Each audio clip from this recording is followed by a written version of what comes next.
worked. Cool. Well, let's hop right into it. I guess I want to start by asking. I don't know anything about you other than you're like a data hound like me, and you're a bug guy. But maybe you could like, give us a quick elevator speech on who you are, where you came from, and how you got to what you do now. Nope, that's all there is to me. No, I'm kidding. So I'm born and raised in San Diego. I'm residing in San Diego currently. I'm 27 years old. Matthew Gates is my name. Your name is Dustin. Yep, Dustin Powers. Yep. And Dustin I'm the Powers. same age, or maybe I'm 28. Okay. And I went. So I mean, so how do I put this? I am an IPM specialist, so that's an integrated pest management specialist, and I kind of cut my teeth in agriculture on in floriculture, actually, in horticulture. That's where I first started working in like the agricultural industry as a major discipline. Floriculture being flowers? Yeah, not this kind of floriculture, the other kind of floriculture. Cut flowers? Yeah. Did you go to school for this, or? Yeah, I went to SDSU. Okay, and so did you finish that? You got a degree? Mm-hmm. Nice. Horticultural science. Oh, cool. So not really. So I'm not. So yeah. So that's a thing. That's a thing that I think a lot of people, and this is a good thing to mention. I don't have like a PhD in entomology. Like I'm not like an entomologist like plenty of like my mentors. A lot of my mentors growing up are doctors of entomology or phytopathology. But I work in the phytopathological field.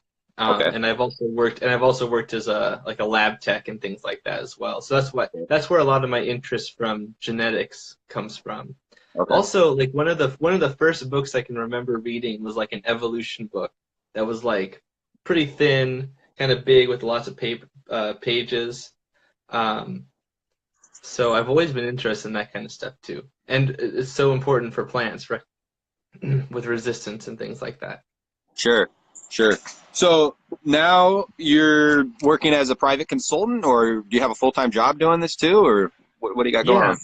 Yeah, so that's basically what I do is I work with people as a consultant, but I also work I'm also employed at a few other companies that are local here as well. And so it's kind of a nice back and forth. Yeah. They're flexible. They're actually, it's really nice. They're flexible enough that they allow me to go out for short trips. Oh, excellent. Yeah, that can be key, especially where we're at with this industry right now, is leaving yourself the freedom to be able to work outside of some of these companies because there's so much opportunity. Right, and I totally like, and that's one thing that I like about you too, and what I've seen with the permaculture and like just trying to like own your own infrastructure. It makes a lot of sense to me. Yeah, for sure. That's a very old model to keep your IP secret and kind of lock down with one company. You look at how people are, nobody's holding down a job for 50 years and retiring anymore. So keeping yourself free to adapt to how things change is crucial. I've said this to people. Oh, sorry, I don't want to cut you off. This is about you. I've said this to people a lot where like, I mean, like this probably sounds a little bit cavalier, but like I don't trust really any company to like have my best interests at heart. They might though, I just don't trust that they will. Sure. You know what I mean? Yeah. I'm not saying nobody ever does or anything like that, but I don't ever let myself get that comfortable. Sure, safe way to approach it. Yeah, for sure. Yeah. I feel the same way. I run like reverse NDAs with these companies that I work with, and it's like, look, if we develop something new here, you can use it however you want, but I'm going to use it however I want too, and we're going to put that in contract so that you can't, it's not, I don't want to hide it from other people, but I don't want you to be able to hide it from other people on my behalf, like lock it down, say it's my IP. So I've had conversations with people recently about how like some people are fundamentally stuck in that mindset because that's where they come from. Right. And that's unfortunate because it can fundamentally limit your ability to grow. I think Absolutely. Of course, you've seen all the videos that most people know me because of the videos that I post here and on my YouTube channel, right? Yeah. So how did you even find me but to see me spreading open source information? Like if I hadn't have done that, we would have never even met, right? That's always a fun one. So when you're, say I'm going to hire you to do some IPM with my cannabis garden, I'm assuming that you do a lot of work like that, IPM with cannabis. Mm-hmm. So what's kind of like your general approach? What's that look like? So I do what I call a site evaluation. And when I look through like the IPM lens, one of the biggest things, so like before I even go to wherever I'm going to go, I research the location if it's not like, let's say it's not a local place.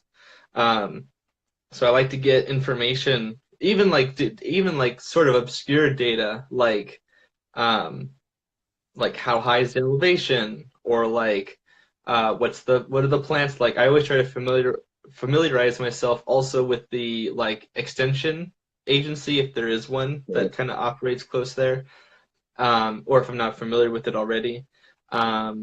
I do a bunch of that pre-planning stuff first, and then when I go onto the site, I look at the plants that are on the field. Even obviously, like some people are growing no-till, some people are trying to have a cover crop, some people are trying to companion plant.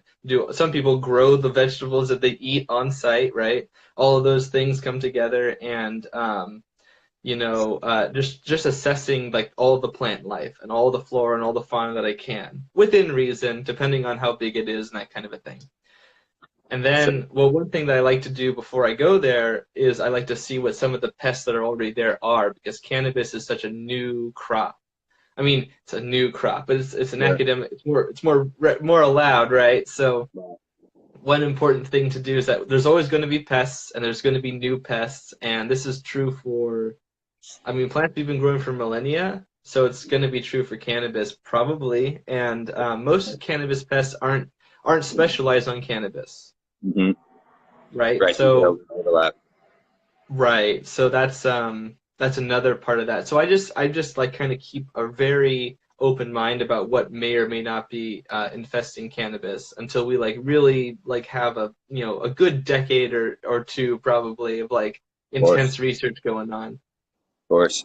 And so, I mean, pesticides are a huge issue in California cannabis specifically. So what is kind of like some general strategies you use to target pest management without using pesticides?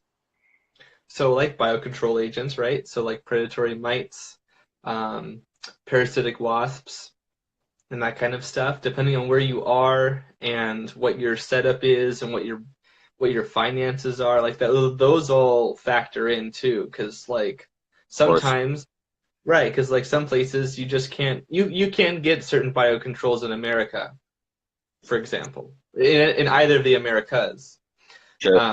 where you would normally be able to get it in Europe or the Netherlands or something like that, for Okay. example. So you You got get a to lot of know people. what's available. Did people complain about bug poop? Yeah, not typically. I do get it though. I hear it more on the internet than I do in person. Yeah. You hear a lot of dumb things on the internet. That's true. That's true. Yeah. No, but like I guess I understand it conceptually, but like I do feel like it's like the post. I really liked the post that you made about like toxoplasmosis. Oh yeah, I Um, thought you might like that one.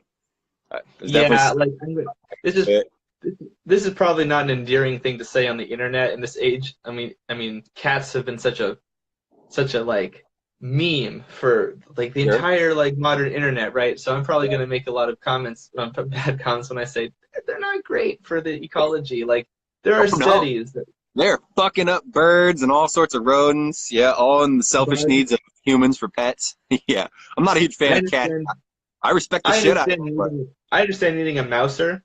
Like I get it. I understand like the logic that goes into that, but like sure. yeah, the fallout from that has been great. And maybe there's a solution. Maybe I'm not saying like kill all the cats, Yeah.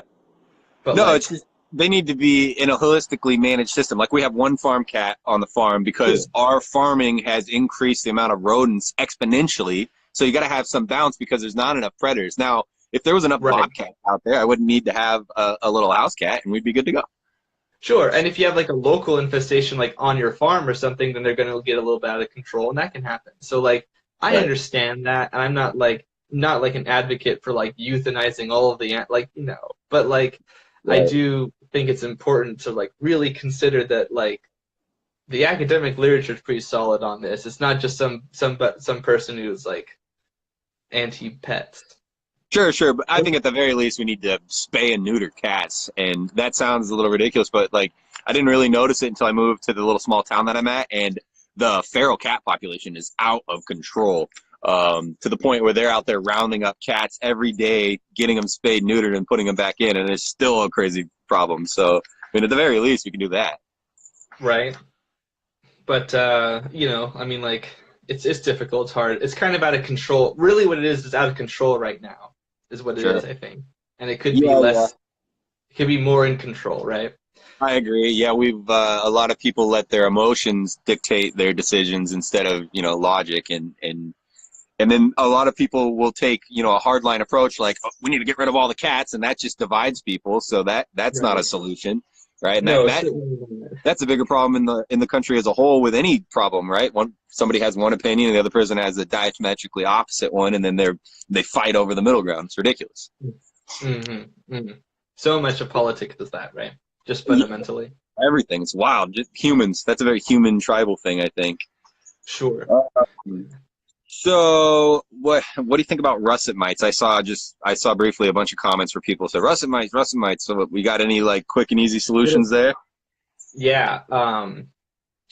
Go to church, develop religion, and ask for no, it's not like that. A lot of people have that reaction though. Yeah, burn it all down. We're fucked. Yeah, no.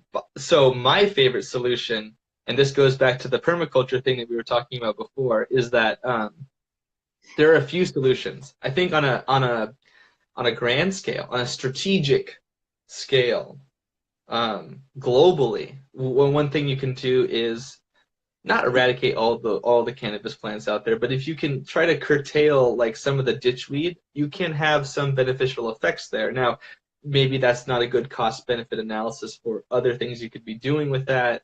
I mean, ecology, it's hard to screwing around with ecology, is a problem. But one thing that you can do is have a necessary plant growth in all pests, and that could be brussets for certain people in general. More specific, as you kind of go into a more granular situation with IPM, like at a single facility or site or whatever, one thing that you can also do is have biocontrols established in your crop. And one thing, and I love, one of my favorite research reports is the one that I've talked about many, many times about pepper plants. And you can have Swirsky and other pollinivorous predatory mites living in on that crop of peppers. For like you can get like 1,200 on one plant, according to one study. Pollinivorous, does that mean they eat multiple plants? Pollinivorous means that they eat pollen. Oh, polliniferous. I see. Pollinivorous. I stuttered. Sure. I thought you meant poly, but I see pollen. Okay, that's interesting. Yeah, I saw on one of your posts that you did some, or you were interested in pepper breeding and as well as mint breeding. That's kind of interesting. Yeah, so when I was like in my teens, I one of my silliest things that I ever tried was to I'm very bad at grafting, but Okay. I was very earnest and I wanted to graft like two peppers Sure. together. Like, Sure. I was not good. And then I had a very small stint at a fruit tree nursery, and I was amazed at these people. They were like grafting cherimoya. Like Oh yeah. they were just like dune, done, Yeah. done, done. Yeah. Pretty incredible. Say that again. Do it by hand, I'm assuming too, like with a knife.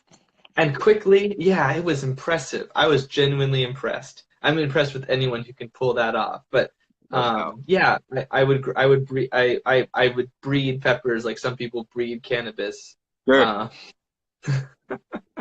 Yeah, but I feel like people are gonna blame. Go what ahead. I mean is I would breed like two crosses and go, oh, it's a new one. You know what I mean? Yeah. Like it is a Yeah. new one, but like, Yeah. Stable, I promise. right. Sure.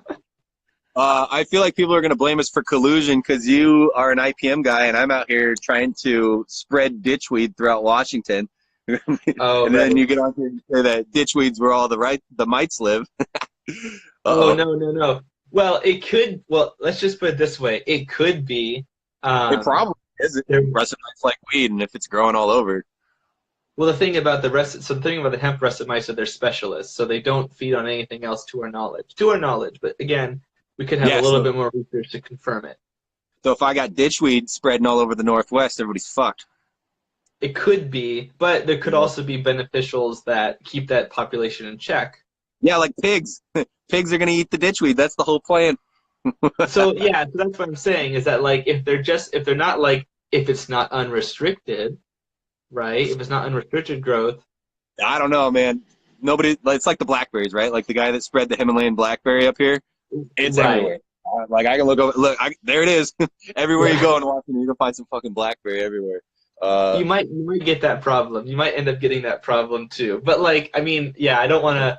This could be a situation where, whether we want to or not, maybe the ecologist would tell us whether that would be smart. Because really, honestly, we don't know a lot about can. I mean, if I'm giving you an intellectually honest answer, my gut opinion is maybe don't have a ton out there for that reason, but that's only based on the very limited amount of information we have. And the intellectually honest answer, I think, is well, maybe not. Yeah, we'll see. You know what Who I mean? knows? Yeah. I certainly don't. I just think in this case. As part of your IPM, has anybody questioned like stray pollen? Like, hey, I'm going to be growing a bunch of cannabis, and there's hemp farms around. Should I be worried? And if so, do you have a solution? I don't have a solution. Yeah. And I don't know if they should be worried, actually. Yeah, unfortunately. Well, like, do you mean, well, okay, from an IPM perspective, do you mean, like, do I think that it's possible that plants could get pollinated? Yes. So, like, Yeah. So then should so I'll people answer have a that. plant? Right.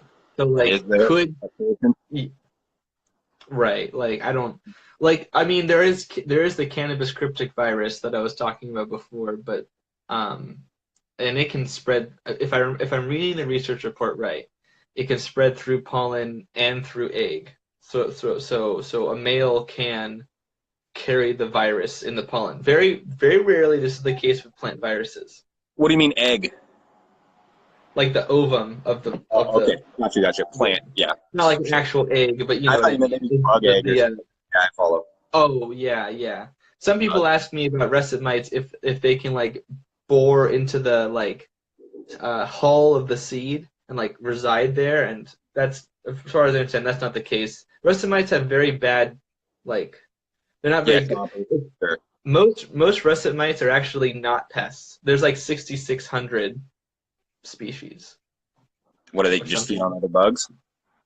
No, most russet mites. So the reason why we know there's so many is because there's this research report where somebody put a bunch of like water, like what's the word? Trays, just trays filled with water on skyscrapers, and then just aerially through the wind, they were able to get like 3,000 in like one. That's crazy. Different species. And what we know about Areophiidae right now is that they're usually special, that they're almost always species specific, and so because of that, that's where I get my information as to why I don't think the hemp russet mite Aculops cannabicola is on other plants. Sure. Well, that's weird. Most of them don't do any damage to the plants they feed on. Sure. But the one that was just on cannabis, I get. It's weird just to think about, like, where did it come from? How did it get here? It's just been hanging out with cannabis plants ever since it came across on a boat?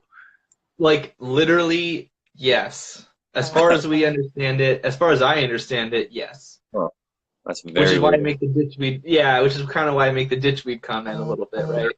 Well, it's interesting that they found 3,000 of them in little dishes, and each one of those species was specific to another species of plants. That means there must have been a host nearby, so 3,000 different species of plants nearby, right? Some of these mites can probably move like 1 or 2 or multiple kilometers in the air as what's called aeroplankton. A lot of pest insects actually do that, and but I would say that we don't know what species they're on. We only know that they're different they're documented, but they're not identified. And you actually russet mites look so similar to each other typically that you like need the host to like match them up. Yeah, just based on their habitat. A lot of mushrooms are the same way. You know, you can only tell the difference tree it's growing on, or whether it's growing on a dead tree or a live tree. Sure, that makes a lot Yeah, of it's sense. basically like that, and then they're like so small. You need like there's like I don't know how many like acarologists there are that do russet mites, but it's probably like less, probably more than I can count, but not much more than I can count on my hands. They got their own name, acarologists. Well, acarologist is a mite specialist, and then in the mites, you would need somebody who knows the Areophiidae. It's like who knows that? I don't really know how small it is. And that Yeah, fun. I mean, you got to dedicate your life's research to something. right. Well, this is why you get a PhD or Yeah. multiple. So someone else can pay for your life's pursuits. You can live in the wizard's tower, and Yeah, or on campus and in the frat house. That'd be fun too. that's This you is know our it's bug. but fraternizing with the students is usually frowned upon. Ah, sure, sure. So I see you post a lot of studies and stuff. So I'm assuming you spend a decent amount of time on Google Scholar. I do. What's your like favorite keyword? Oh, Favorite good search term? question. Good question. Um, I think that my favorite is probably symbiont. I really like uh Symbiont. like microbial symbionts. I see. I think that's probably my favorite that comes to my mind because I like this. I like the like Russian nesting doll aspect of a symbiont in a microbe in some populations of a bug that feed on a plant that causes effects for the bug, the parasite that tries to kill the bug, and the plant. Like Nice. Yeah.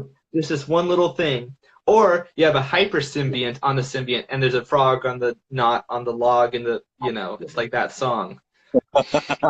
Yeah, that's a good one. Yeah, and then you also are going to stumble into a bunch of other random shit, not just the bugs, but all sorts of fun things in life that have crazy symbiotic relationships. All right, that's a good one. I'm going to write that one down or bug you about it later. Symbiont. No, please do, please Yeah. do. And then But, but hollow. Oh, here's another one. Hollow biome or hollow genome is also a good one I like.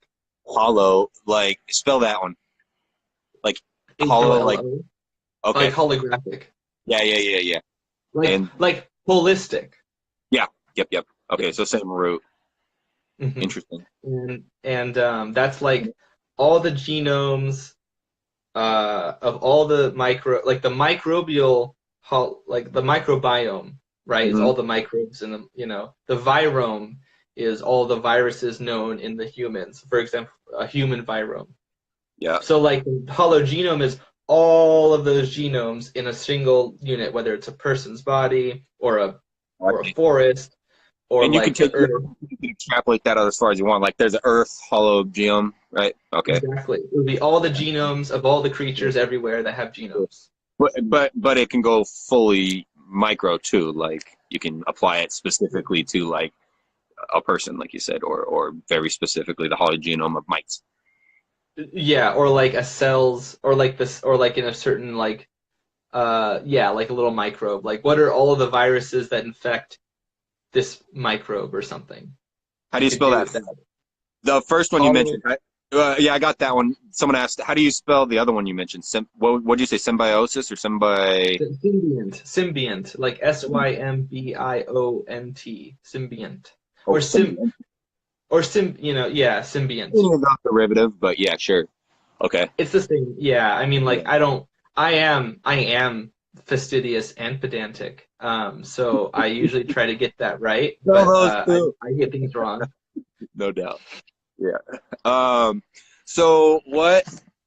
I'm sure you got some new fun post brewing. What are you interested in right now? What are you investigating? Um, Say that again. Sorry, I blanked out. No, you're good. Like what are you looking at right now? What's your next post going to be, or do you just do them by the seat of your pants when you hear about something interesting, or So sometimes they are like if I come across something really cool, it's like I want to get that out because that's sure, interesting. sure. I just made a post about like liverworts, which are like the first land plants that ever kind Yeah, of it got came out, on. and I actually didn't know that until like a year and a half ago myself.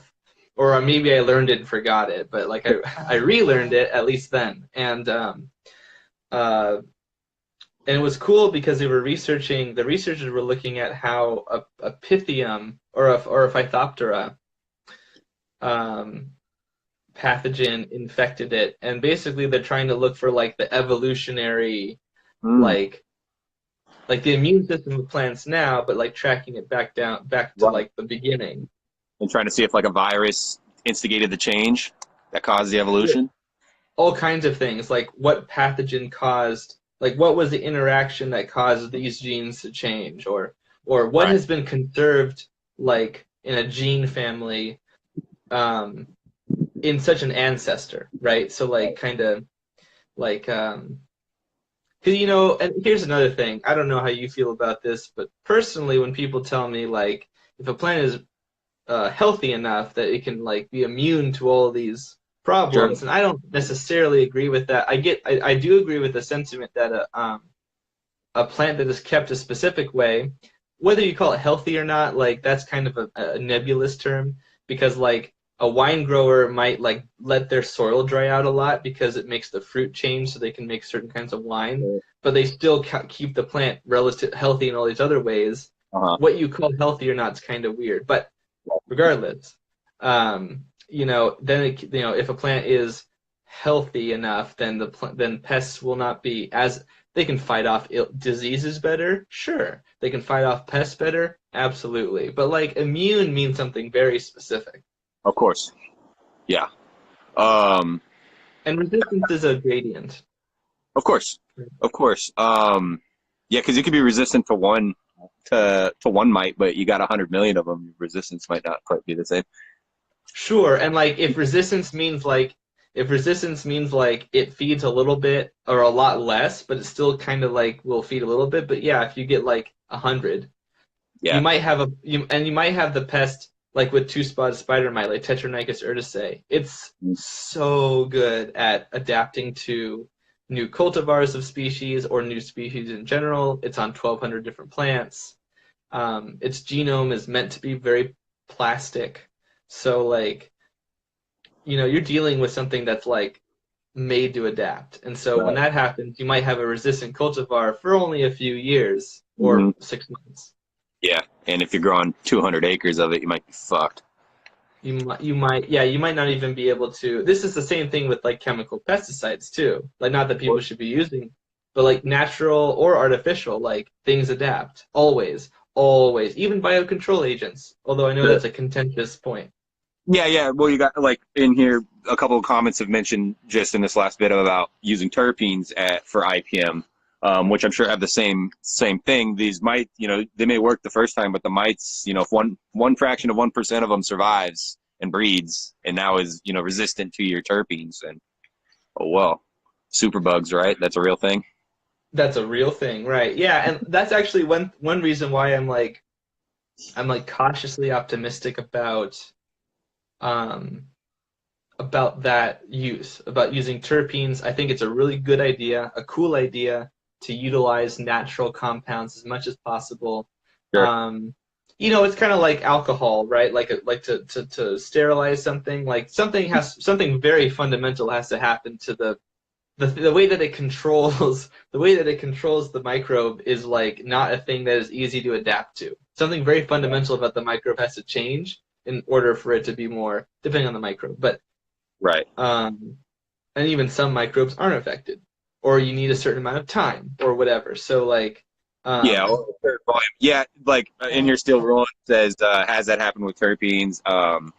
And it's like, well, if you drown all of them in terpenes, if they all literally are swimming in the terpenes and every one of them dies, then yeah, none of them are going to be resistant to the terpene, right? So, right. This is why the rate of application is so important. And with like neurotoxins, like that's why you get resistance. Sometimes it's a coverage thing. sure. People, if the sprayer doesn't spray right, or it's a massive population and they're white flies and they fly around, you know what I mean? It can be hard. Like I'm not saying that like I'm not saying that people are lazy or anything like that. It's a tough agriculture is a tough job, and Oh, and like absolutely. you can't adapt as fast as everything out there is adapting to what you're trying to do. And if you, especially if you're trying to grow a monocrop for profit, like good luck. Nature is not on your side trying to do that. Yeah, yeah. I mean, like there's so many lessons that we've learned from that, right? Like, um, well, like some of the people that I work with in the floriculture industry, and how, like, every year, week 29, week 30, they get a spike, a huge spike of leaf miner flies, and they use a biological control agent that is a parasite. It's a parasitic wasp. Yeah. And like it's like it doesn't matter, because like around that time, that's when it's like June or July or something, when it's really hot, and like the population just crests, and this big population from outside like comes back, and it's like like, so you do have to be aggressive, but if you're a human and you can recognize patterns, you can like kind of like plan for that. Yeah, like this happens every year at the same time, and these effects aren't working, so let's adapt. But so many people don't even do that, which is one thing in the IPM. Like when I work with people, that's an important thing, is to have a plan before you have the problem. Yeah, right. Instead of trying to react to problems after the fact, like those, if you could squash those guys before they all pop out of the eggs, you might be a little more effective than trying to get them when they're all breeding. Yeah, the best way to predict the future is to create it. Yeah, for sure. So I just have a couple more generic questions for you that I read are a good idea to ask when you're doing something like this. Sure. So if you were going to tell anybody here that maybe is looking to get into, developing their own IPM skills, maybe becoming an IPM consultant down the road someday, what is something that you wish you had known when you started this all out? Sure. So one thing that would have been nice to know, or there's a few things. A lot of it I kind of figured by living in California like my whole life, but to be general, so I'll give you two big answers. One is that, like, I assumed erroneously that a lot of my superiors would know a lot more than me, and that was not true. But that's not necessarily IPM specific. Sure, it's life. That's kind of a life thing, right? So that's kind of not a good answer. I think that specifically for me, it was like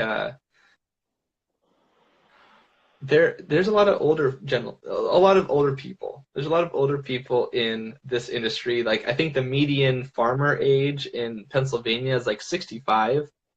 Yeah, I think nationally it's like 70. I'm not surprised. Yeah. And like, there are less farmers than there ever have been before, as I understand it. 1% of our population right now grows food. Something like that, right? Yeah, something ridiculous. And another thing that I didn't have a healthy respect for, I feel like in the beginning, I got lucky. There were a lot of things that I felt like I was very cautious about and kind of knew going in, which was helpful.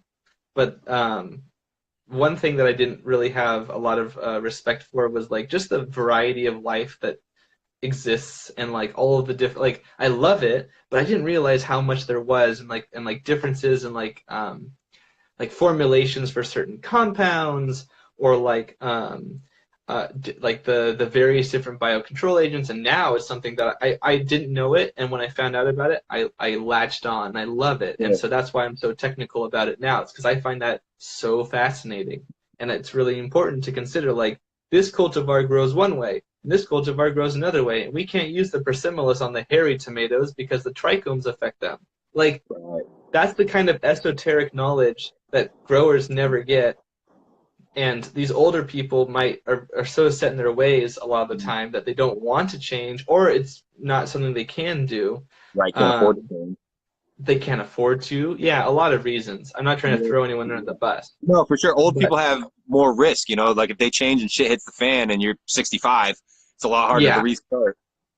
Yeah, it's understandable. It's understandable. I mean, it's kind of a privileged position somewhat to say, like, as a 27-year-old, why don't you just change everything you've been doing? Why don't you just do that? That's wrong. We got a new way. Yeah.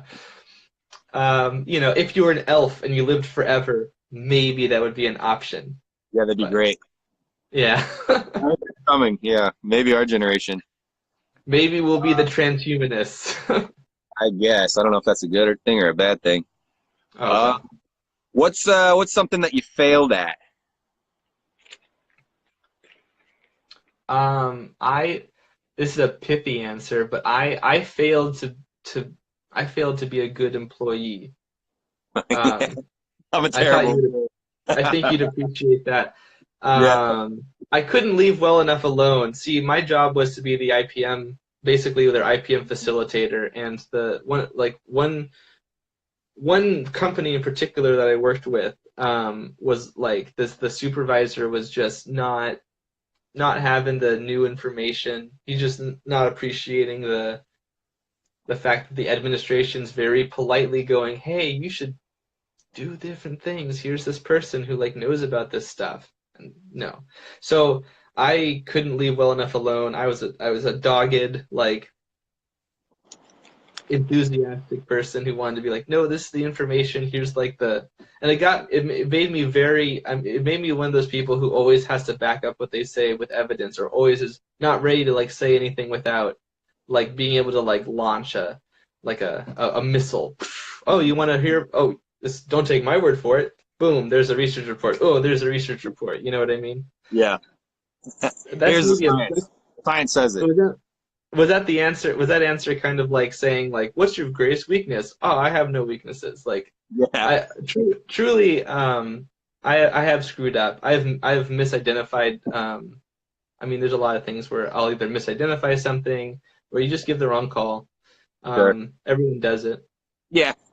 Nothing, but no monumental. Well, I guess that's a pretty monumental one. Realizing, while you're balls deep in a job, that being an Mhm. employee is not for you because that's a major life change. So that's a good failure to experience and learn from, in my opinion.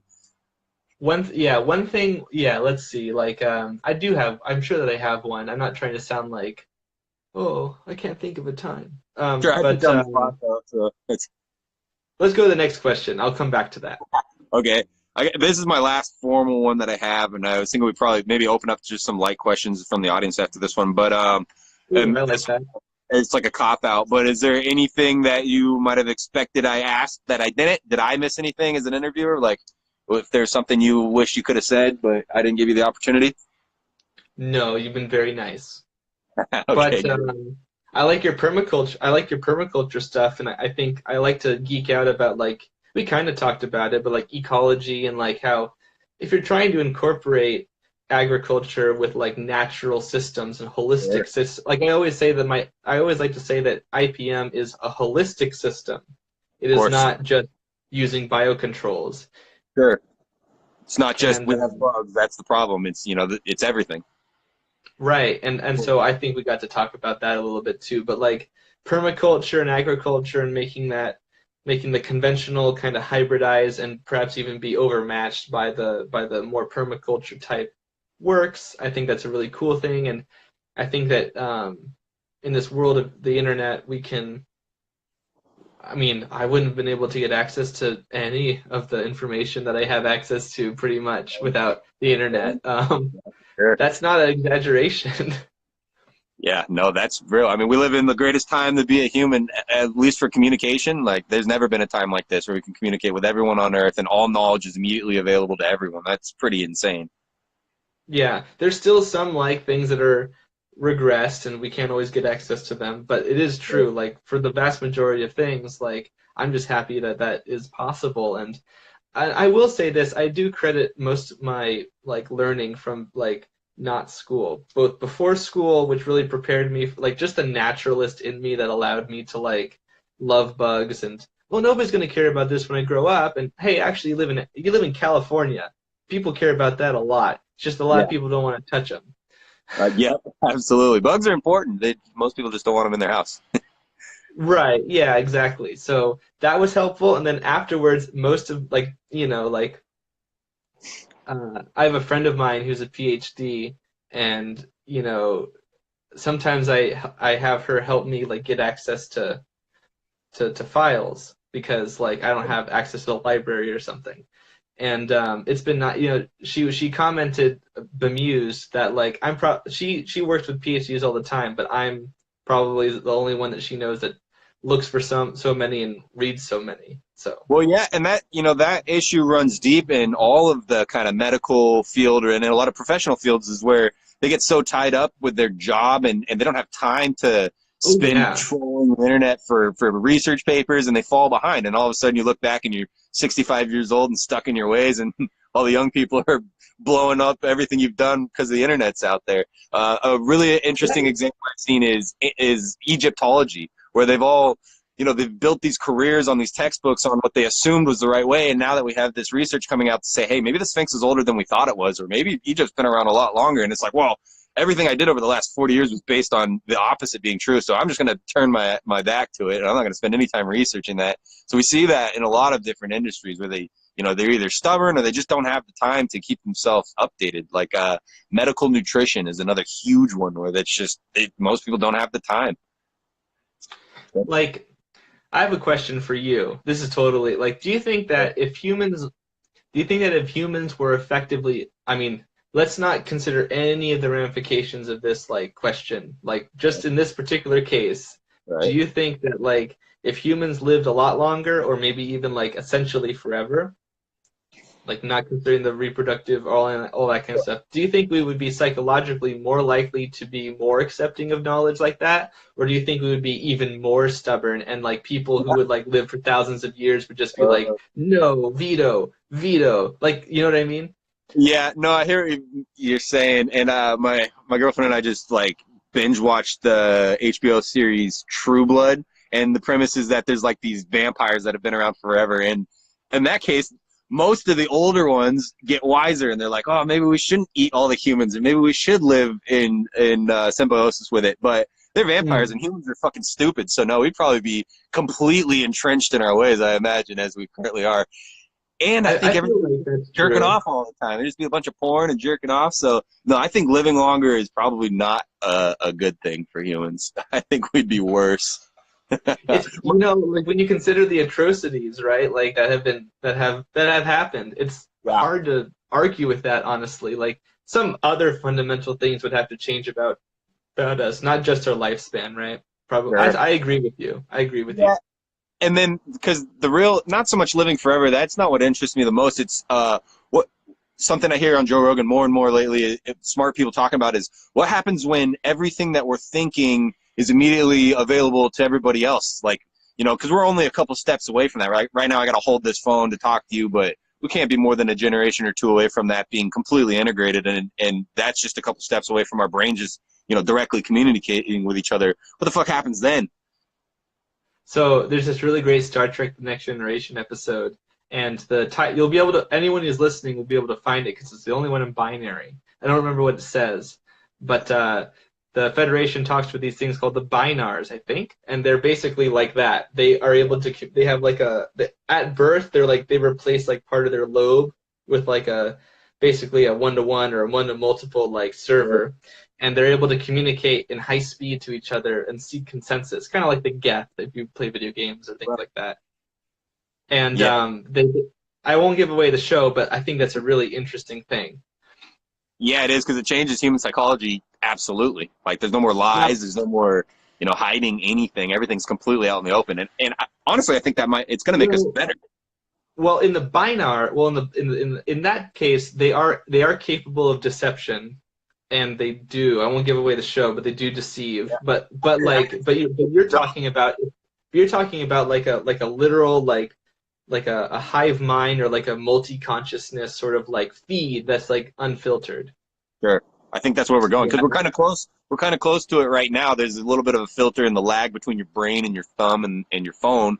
But I get it's ridiculous to postulate on it because human mind is an incredible thing. So yeah, you're right. Maybe when that happens, we figure out a way real quickly to deceive it. But I saw an interesting. Not to interrupt, but I think that like I keep reading these reports and I don't know their veracity because I'm not a neuroscience scientist, but like people talking about computers and others who can like predict what you're going to think about something like 12 seconds before, like subconscious to like consciousness, and how if we can bridge that gap, or maybe that's a terrible thing to do, was gonna say, then we're really fucked. They don't even know if I'm lying to you. Right, but like imagine if that back end is like the feed. So like I don't know. There's like a so like you know we would be thinking, or our sentiments maybe could be like transferred before our thoughts, like our logical thought words possibly. Wittgenstein would have a field day with that one. Yeah, that sounds like that movie where they, you know, you get arrested for preconceived notions. Like I thought about murdering him, so you know everybody. I forget which one that is, Minority Report or one of those ones. But that's now you're talking about some scary shit. But you did seriously consider attacking the president. Do you deny that? Like, you know what I mean? Yeah, maybe half the country's gonna be locked up. Yeah. Shit. Hey man, this was great. I really appreciate you getting on here. I guess real quick before we go, if anybody has any questions, now's the chance. Toss them in there.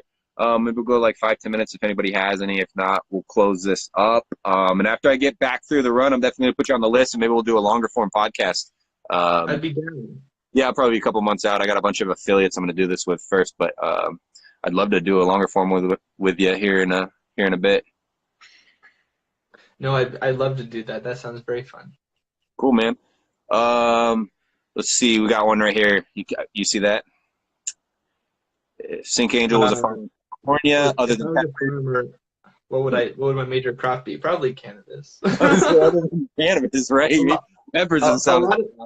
A lot of people are switching to it. A lot of people are very much considering switching to this cash crop because, okay, a lot of agriculturalists are both like poor and rich, and that's a hard dichotomy. A lot of people struggle with it, but it depends on what kind of farmer, what are your yields, what are you selling, how is it, you know, there's a market and there's influences. Yeah. I try to keep up to date on California, and like, for example, there's not a demand to meet the supply of tomatoes, so people try to market them better or something.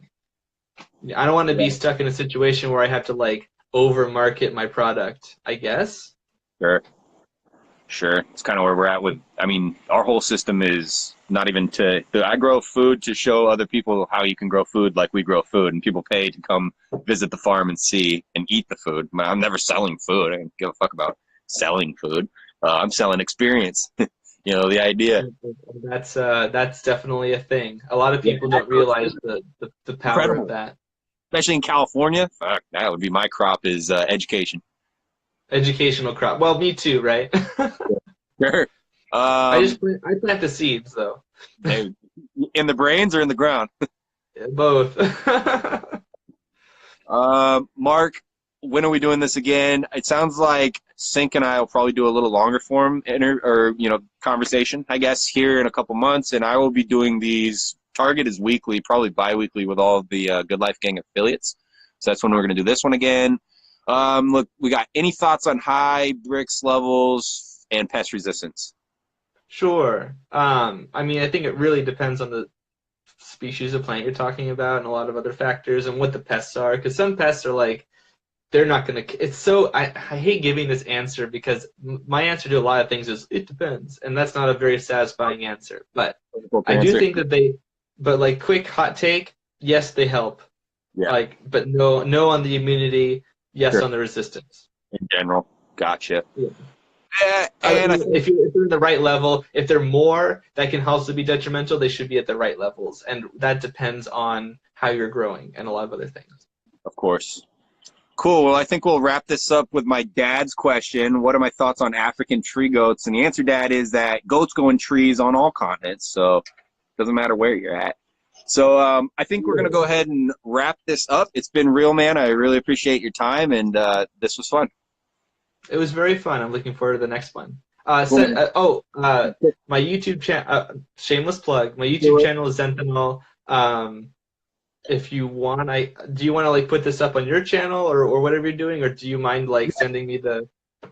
Absolutely, yeah, I'll share it with you. It's probably going to be a pretty decent size file, so let me see what it looks like in the best way. I'll put it up in like a drive and then share you the link on the drive so you can get it on your own. I'd be happy to host it on my channel if you want, if that's okay with you, so that people. This is a really good conversation. No, this is great. As long as I don't botch the like the downloading of it right now, I think we'll be set. Right, I've done that. Just get that. Just get that save. Just get that Yeah, save. press in and press save, and then just leave it alone so it downloads. But yeah, no, definitely, this is your content as much as it's mine. Kind of the same deal. Use it however you'd like. That's what it's all about. And my I have a lot of stuff on plant physiology, pests, IPM, all that kind of stuff on my YouTube channel. Zenthanol, this video will be on it then. And if you have any questions, please reach out to me. I've really enjoyed it, and that's what I wanted to say. Right on. Thanks, man. It's been a pleasure. Thank you. Take care. Take care.